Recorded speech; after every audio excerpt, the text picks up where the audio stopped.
Let's get my final guest out. She is, of course, the star of the Harry Potter movies, but now she's moving on to a whole new career. It's the wonderful Emma Watson.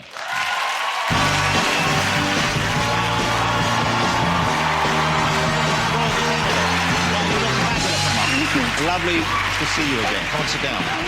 That's a wonderful outfit. Is that leather, that dress? It is leather. Wow, it's a purple leather dress. It's a purple leather dress with slits. Well, congratulations. Last time we met, you were just finishing up the Harry Potter movies. I was. That was just coming to an end.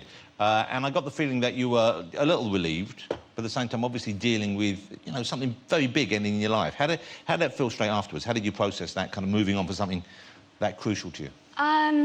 Gosh, I guess it just took time, and I am still very much in touch with everyone that I worked with. Everyone really genuinely got on well, didn't they, on this? They did, and those people are very much still a part of my life now, even though we aren't working together, so I think that really helped. I spoke to my son earlier, and I said, we've got Emma Watson on the show, and him and his friends are all very excited. I said, what question should I ask? I said, ask her if she ever got off with any of the boys on Harry Potter. Ever got off? That's what the kids want to know. Whew. Did you ever get off? I don't know, get off doesn't mean necessarily get off. You know what I'm saying? It means maybe, was there any kind of romance? I've got to be honest, honestly, the whole 10-year period, I never so much as pecked either one of them on the cheek. Oh.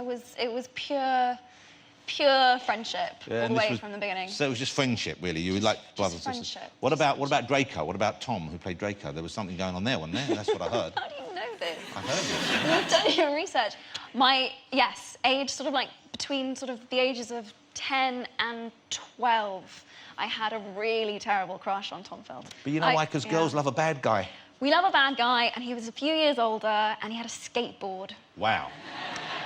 And that just did it, really. Well, you had me with skateboard. I know. Did he bring the skateboard in? Oh, yeah. He used to, like, do tricks on it, and he used to, like... He was so cool. Oh.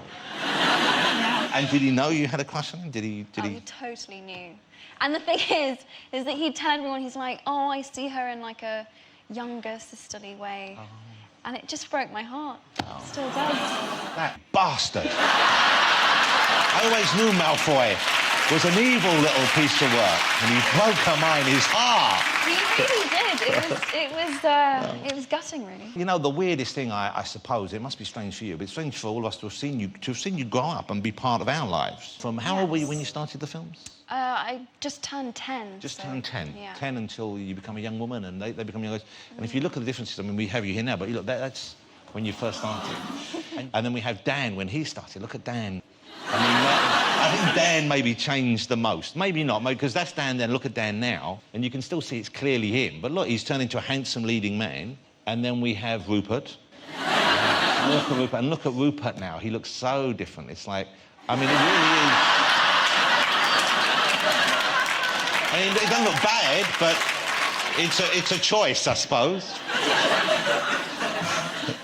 I guess you're keen to be moving on from this period, but I guess people who are watching the films now, and those films, they're classics. I mean, they're incredible films. I might quiz you on a couple in a minute. Oh, no. But before we do, it was kind of weird, because I mean, I like all the movies, but I love the Triwizard Tournament. Was that Goblet of Fire? That was Goblet of Fire. And that was the film, and it seems bizarre now, that Robert Pattinson was in. Yes. I've heard rumours that he might be appearing as Christian Grey in the Shades of Grey. Oh, really? And that's one of the things I heard. And I read somewhere that you would consider playing Anastasia. I haven't been sent a script or any form of "Are you interested?" from any film people. I don't think they've got to that stage yet, though, so I wouldn't count yourself out just because of that. I mean, if they offered it to you... I mean, have you read the books? No, I haven't, but... What? I bet you have. No.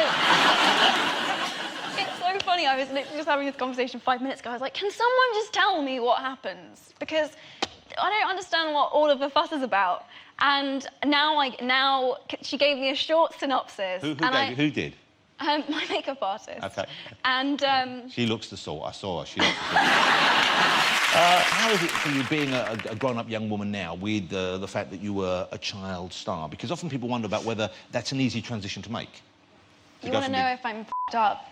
I don't think you are, but no, I just wonder whether you have to deal with other people's perceptions of you based on you being a child. And obviously you like doing it as a kid, but to an extent, I guess, the decision's made by other people as well. Yes. You know, your parents have to be happy that you're doing it to enable you to do it and so on. And so I guess there must have been a time as an adult where you thought, OK, that indeed is what I want to carry on doing. Would there have been a particular time when that clicked into place?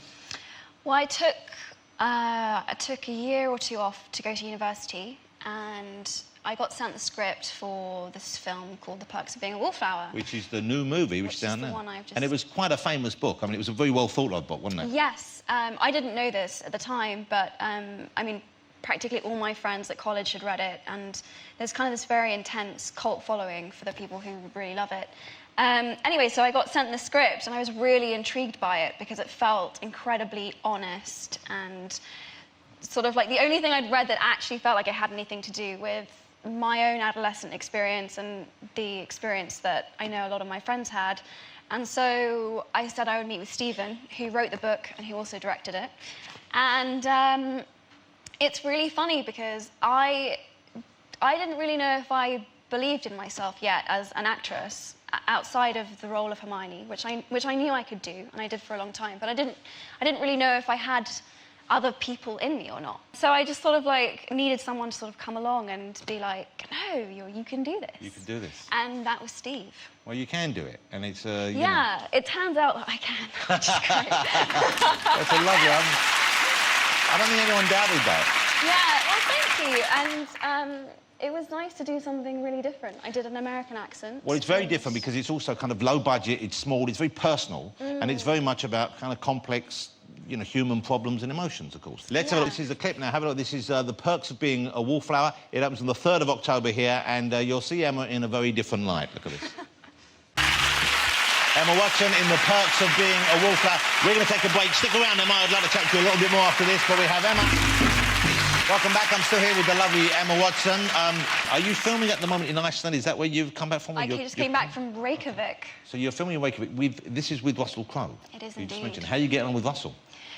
He's great. He's super, super great. I was super intimidated at first, but he's kind of a big teddy bear. He's like nice. And how do you, I guess, is there a lot to do in Iceland in the evenings in Reykjavik, or is it... Beautiful, beautiful landscapes and, like, amazing place to be, and I'm so glad that I went. But after, like, the second week in, Ross was like, what are you doing this afternoon? I was like, nothing really. And he said, well, what you should do is come to the gym with me. And I was like, okay.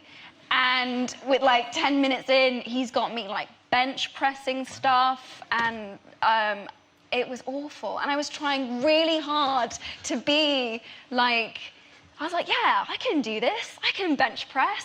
And I thought I was going to strangle myself, because when the weight comes down like this and you're like trapped behind it, and I just felt like the girliest, weediest, most pathetic. This is Russell. He sees you as a bit of a project, does he? He wants to bulk you up, or what is he trying to do here? I think he thinks it's important to be fit and be healthy and stuff. And so he wanted to share. But I've met Russell many times, and I like Russell Crowe a lot, but he swings between being very, very fit and being very fat. I mean, he goes between, as most men do, he goes between the two extremes. I don't know. I think he does that for his parts. I think he takes it quite seriously that physically you should get into character for your part. He's a method kind of guy. Yeah, okay, he's serious. You mentioned earlier, and you said you loved the books and you knew a lot about Harry Potter. Okay. I wanted to test your knowledge. I did, because I know that you're about to put me through my paces. You should know a lot.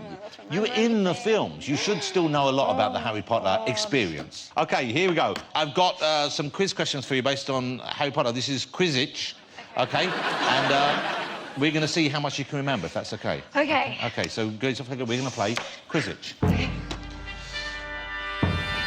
Quizzitch!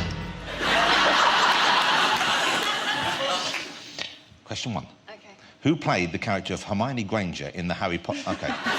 Question 2. In the sport of Quidditch, how many points is a golden snitch worth? 150. Correct. On which platform at King's Cross Station do students board the Hogwarts Express? 9 3/4. That's an easy one. What is the name of the snake language spoken by Lord Voldemort in Harry Potter? Hang on a minute. That's not helpful, Jonathan. Nagini speaks it, Voldemort speaks it. Oh my... Parseltongue. Parseltongue.